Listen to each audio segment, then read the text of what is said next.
Bonjour, nous sommes le lundi 20 juillet 2020. Je ne sais pas comment je vais appeler ma vidéo, ça va me venir en cours de route. Je connais mon point de départ. Mon point de départ, c'est une déclaration de Monsieur Donald Trump, président des États-Unis, c'était avant-hier. Euh, il a dit la chose suivante. Il s'est adressé aux Blancs qui manifestent leur soutien dans les manifestations Black Lives Matter qui ont démarré, bon, il y en avait avant, mais qui ont démarré récemment à la suite de l'assassinat, de l'exécution pratiquement de M. George Floyd. Et de nombreux, je vous l'avais noté tout de suite au moment où on a parlé de ce qui se passait à Minneapolis.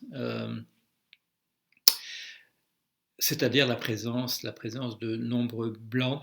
Quand il y a eu des émeutes dans les jours qui ont suivi à Los Angeles, j'ai attiré votre attention sur le fait qu'il s'agissait de quartiers où il n'y a pas de population noire en grand nombre et que la plupart des gens qui manifestaient là étaient manifestement des blancs, je veux dire des gens d'origine européenne au niveau familial. Et M. Trump s'est adressé à ces personnes-là et il a dit, est-ce que vous vous rendez compte que si vous laissez ces gens-là, je reviendrai sur le fait qu'il dit ces gens-là, si vous laissez ces gens-là venir s'installer dans vos quartiers, le prix des maisons va baisser. Là, il fait allusion à quelque chose qui est dans la réalité, c'est vrai, ça s'est passé comme ça.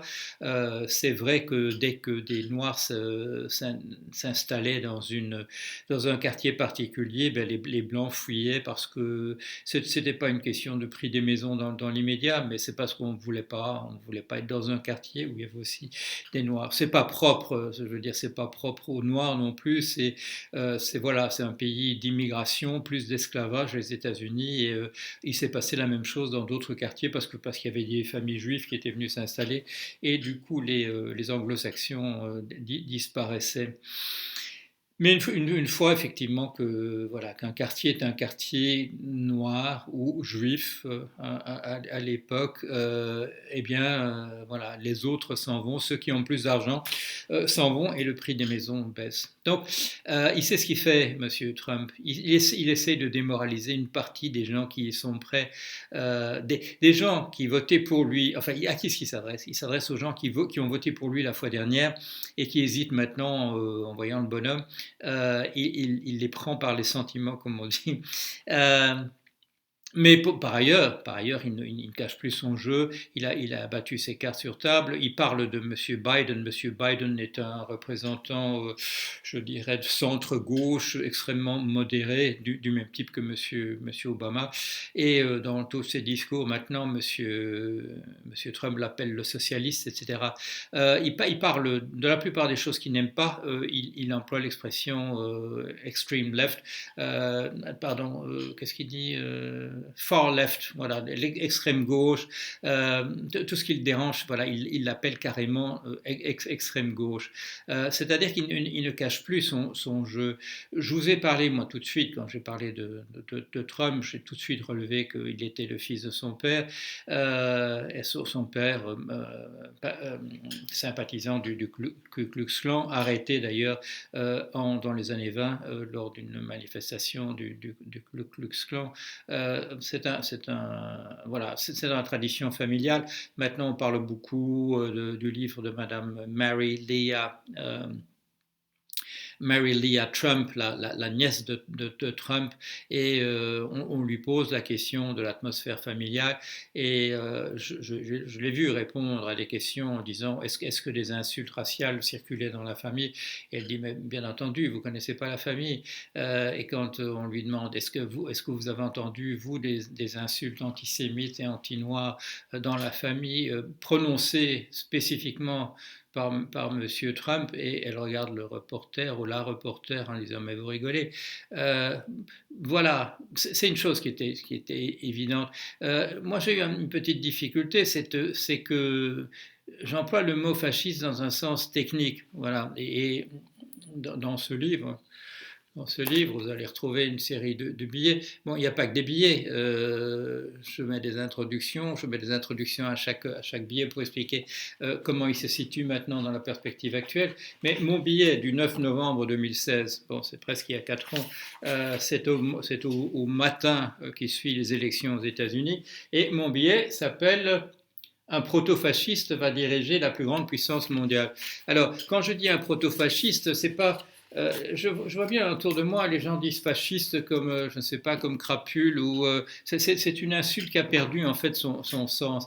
Moi, quand j'emploie le mot, je l'emploie dans le sens technique, c'est-à-dire de partisan du fascisme en tant que système politique. Et donc, quand il y a 4 ans, j'écris un proto-fasciste à la tête des États-Unis, je renvoie à quelque chose de tout à fait spécifique, et en particulier, voilà, aux sympathies qui sont celles de M. Trump. On l'a pas pris au sérieux en tant que fasciste depuis sa nomination. Et il y a une difficulté aux États-Unis, c'est que ces gens n'arrivent pas à intégrer l'idée qu'ils ont nommé, qu'ils ont élu un fasciste à la tête de leur pays. Ils n'arrivent pas à comprendre.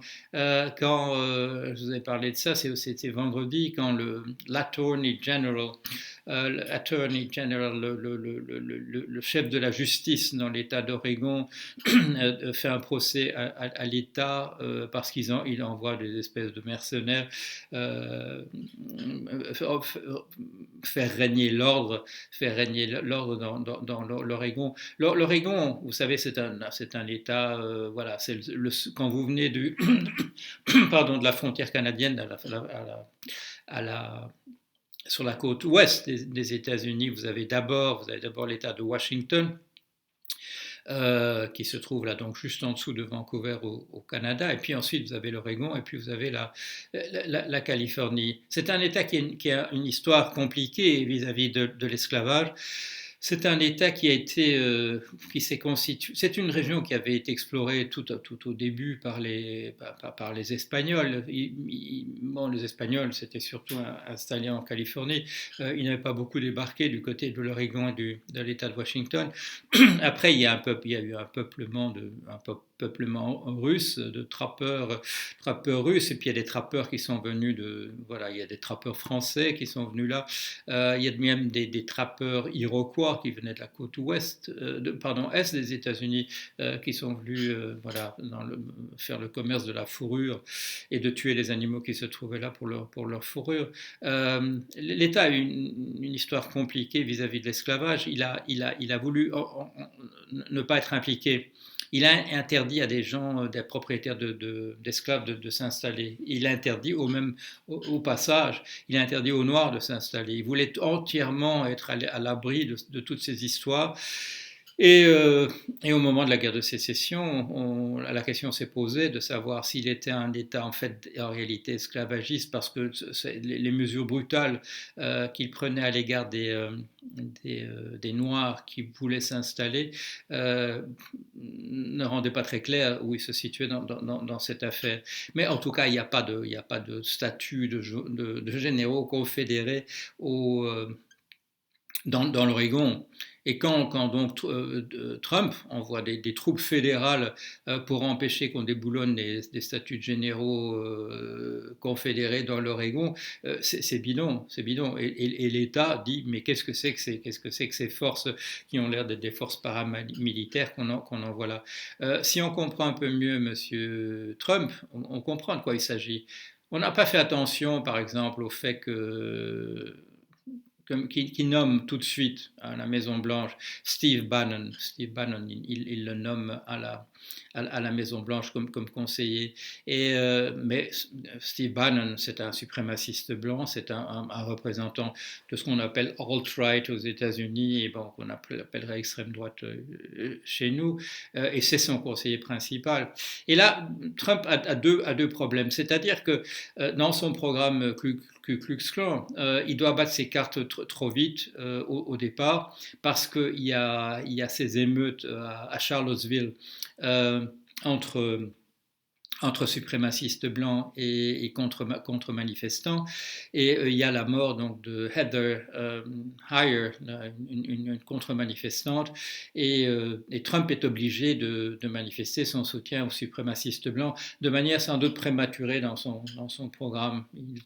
Quand il dit finalement il y a des gens bien dans les deux camps, et qu'il provoque un tollé, en particulier parmi les militaires, où il y a une demi-douzaine de généraux qui disent ça, ce ne sont pas les valeurs de la République que nous défendons.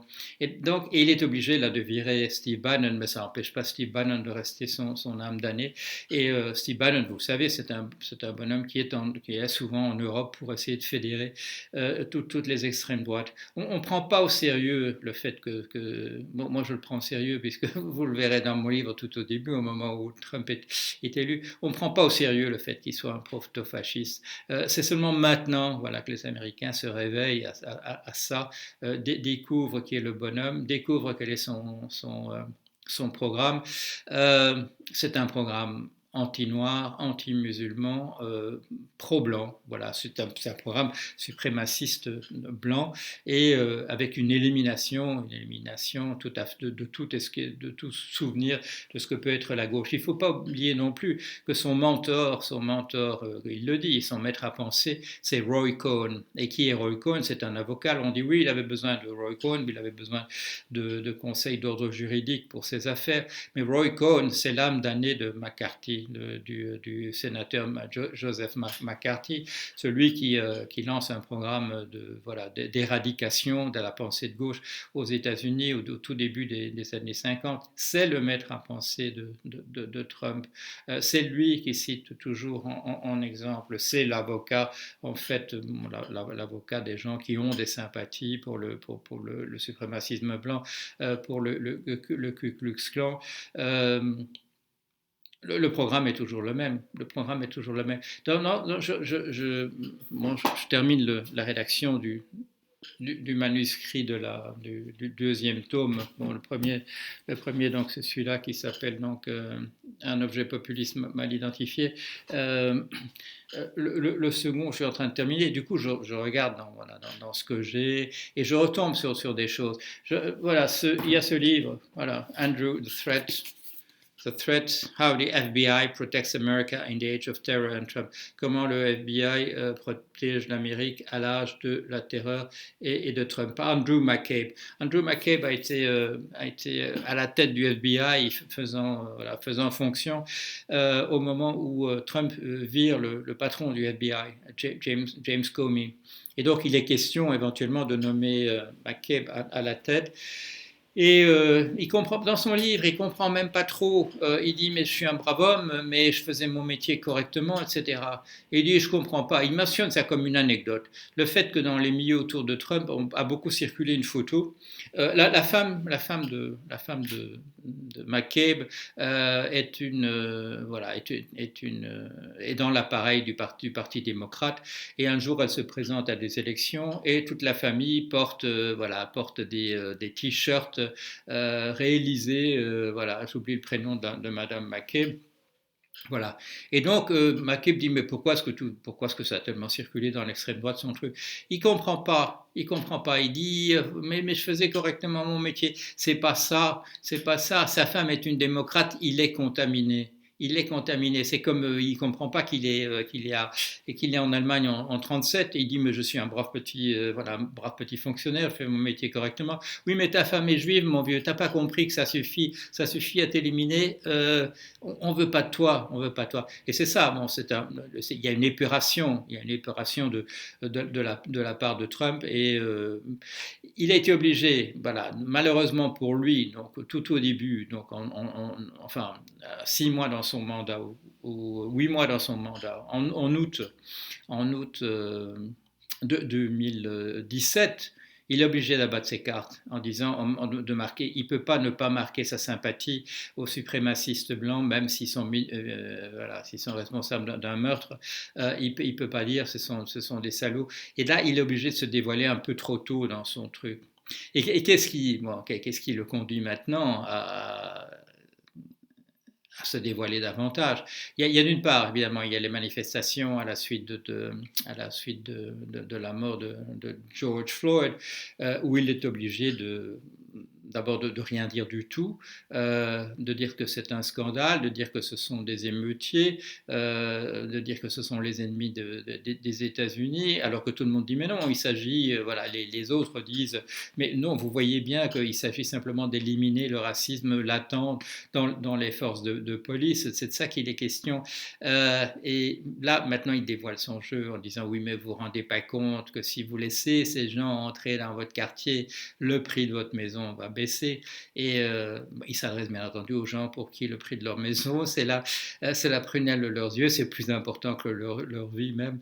Ce sont les gens qui ont mis l'argent au premier plan. Et il me revient cette citation de Morgan, Lewis Henry Morgan, l'anthropologue, dans les années 1870, où quand il doit définir le stade suprême de la civilisation dans sa classification à 3 termes, où il y a d'abord les sauvages, ensuite les barbares et finalement les civilisés, où il est obligé de dire le stade suprême de la civilisation, c'est celui où on met les possessions matérielles avant tout.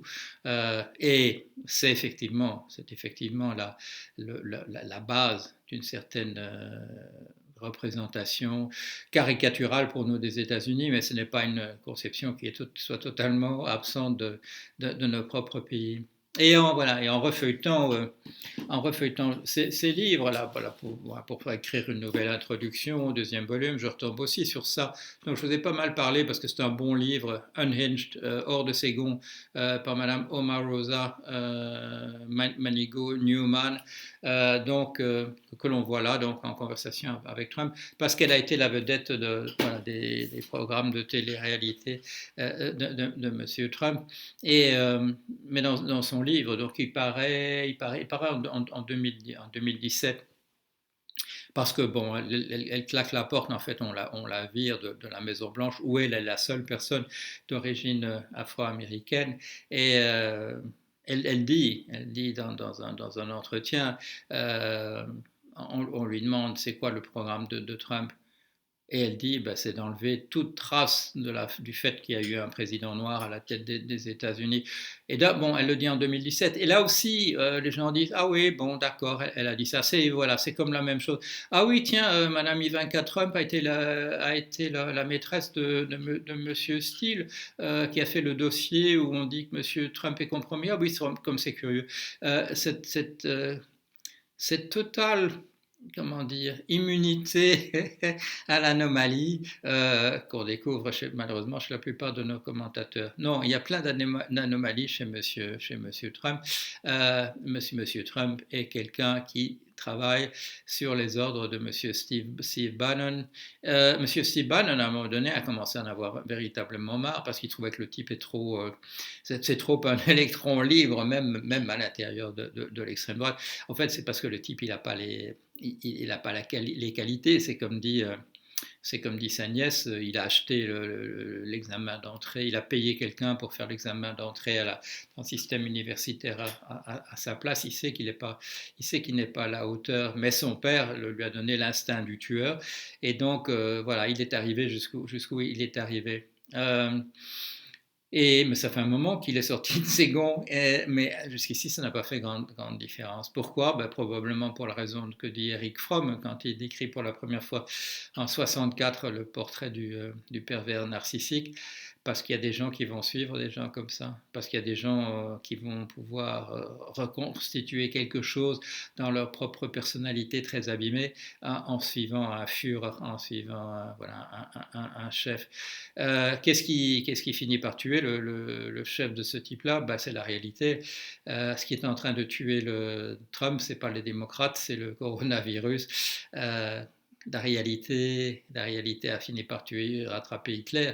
Elle est en train de rattraper Trump. On ne sait pas si elle va. Malheureusement, c'est parce qu'il y a maintenant plus de 30 000 nouveaux cas de coronavirus aux États-Unis chaque jour que le problème se pose véritablement pour lui et qu'il est obligé de nier la réalité de plus en plus en disant non, c'est un complot d'extrême gauche, ce coronavirus. C'est un beau crowbar, c'est un canard d'extrême gauche, c'est un truc qui n'existe pas véritablement. Retournez au boulot, faites pas attention à ce truc.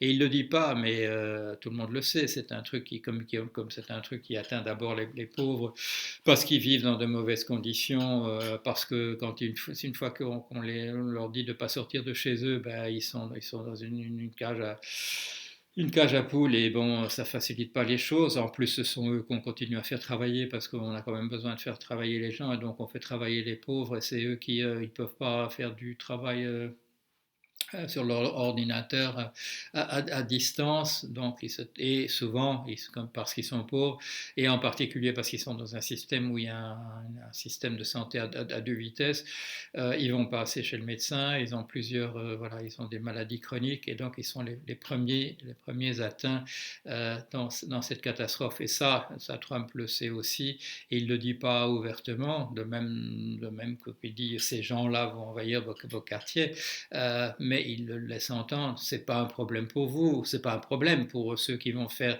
rendre l'Amérique grande à nouveau, entendant, et tout le monde sait qu'il faut entendre blanche au lieu de grande, c'est ça qui veut dire, à l'enterrement de McCain, la fille, Meghan McCain, dit mais il ne faut pas rendre l'Amérique grande à nouveau parce que l'Amérique est toujours grande. Oui, mais qu'est-ce qu'elle ne comprend pas? Elle ne comprend pas qu'il dit que c'est blanche qui veut dire que c'est pas grande, c'est blanche. Voilà.